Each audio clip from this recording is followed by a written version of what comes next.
get a pass to the cookout for sure is Joyanne Reed. Man, right And now you heard what she said last she week. getting quite frankly, she's getting an invite to the yams touching the collard greens and the mac and cheese. She Quite getting all the frankly, invites. she getting an invite, and I'm a prepare a plate personally for her. Personally. It's not just like, oh, you can come on, Auntie Joy. No. You can come. I'm gonna make you a plate, and quite frankly, I'll make it to go plate. I'll make you one wrapped in foil with a note on it. You can take it on back. Yeah, we're gonna put it in the grocery bag and put in the grocery bag. And look, I'll hook it up for Miss Joyanne Reed, man. Who is shedding a lot of light. Yep. On, I don't think just like whiteness, right? But in the case of what we're seeing, we're also not just seeing a lot of sexual assault lately, and I think erasure of victors and accusers. But Joyanne Reed brought up a very beautiful point in a talking point about missing white woman syndrome on her program. Talking about the Gabby Petito situation that's going on, where it is very easy for the news media to rally behind a missing white woman amidst a culture of, Joy Reid, right? Are we saying Joy Ann? Or there's an Ann at the end of her name? I thought it was Joy Ann. You're right. You might be right. Joy Reid. Sorry, Joy Reid. Yep. Pardon Joy us Reid. to the Queen. Reid. Yeah. So it is Joy Ann. Yeah, Joy Ann Reid. That's what I thought of the young sister. I don't think it's Joy Ann. Oh, it's not. It's not. Oh wait, actually it is. I don't know. It is. I know what it is because our brother works for her. I know. Right. Yeah. I know.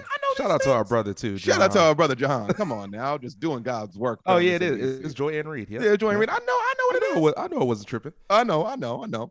But it's wild because in a world we are so easily equipped to bring tons of attention to when a white woman goes missing, or unlike when day in on day out on Twitter, on Instagram, we're seeing missing person reports of Black and brown and indigenous women all the time, and nothing happens. Yeah, Chris Cuomo's not covering it. He might be talking about some Black shit so he can get invited to cookout, but look, you know what I'm saying. But Chris Cuomo's not covering it. I don't see. I don't expect Fox to cover it, right? But like, no one's covering it. All we see is our community putting tweets up, putting Instagram posts up, and just saying, "Hey, find my daughter, find my sister, find my auntie, find all that."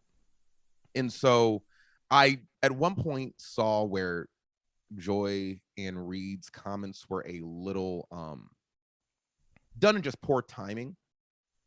I think Gabby Petito's family is still grieving, and they're always going to be grieving. That's what I was about to say. So it's hard. However, those kind of statements at the end of the day do not distract or take away from a family grieving. They don't distract from the fact that this woman is no longer here.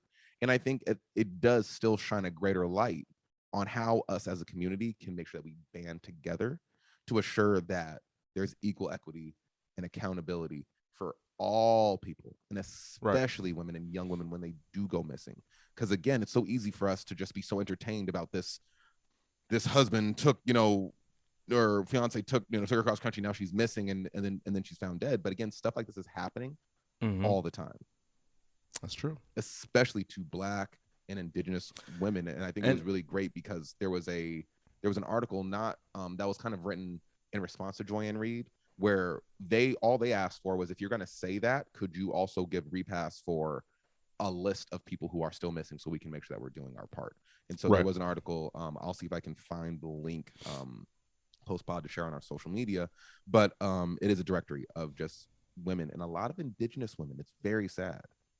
It is very sad. Gone missing. Yeah. Because the jurisdiction on and honestly, is going to be completely different than it is on a federal level. It's so sad that but it's not even, we can't cover them all. Right. It's not even just women though, too. It's 100%. Like it's men that are going missing. There was that brother who had the blue Jeep in Arizona. In Arizona? Yeah. Yes. He was at the Grand Canyon. Yep. And he lived in Tucson. No. I don't know where exactly it was. Oh my God. And so that's what I'm saying. It's really not. It's not. It's like we can make it about missing white women syndrome and covering Black women, but dude, there are Black boys going missing. And it's just sad because we as a Black people feel so we feel a lot more comfortable to go to Black Twitter or to social media to put up these missing persons posts than we do go into the system, because lots of times we feel like the system, like we always talk about, doesn't work for us. It doesn't help us as much. So I understand what Joy Reid was talking about. And like you said, it is 100% true. People can argue the timing, but it doesn't take away from the reality of what's going on and what we've been seeing when it comes to missing persons in our community versus the white community. So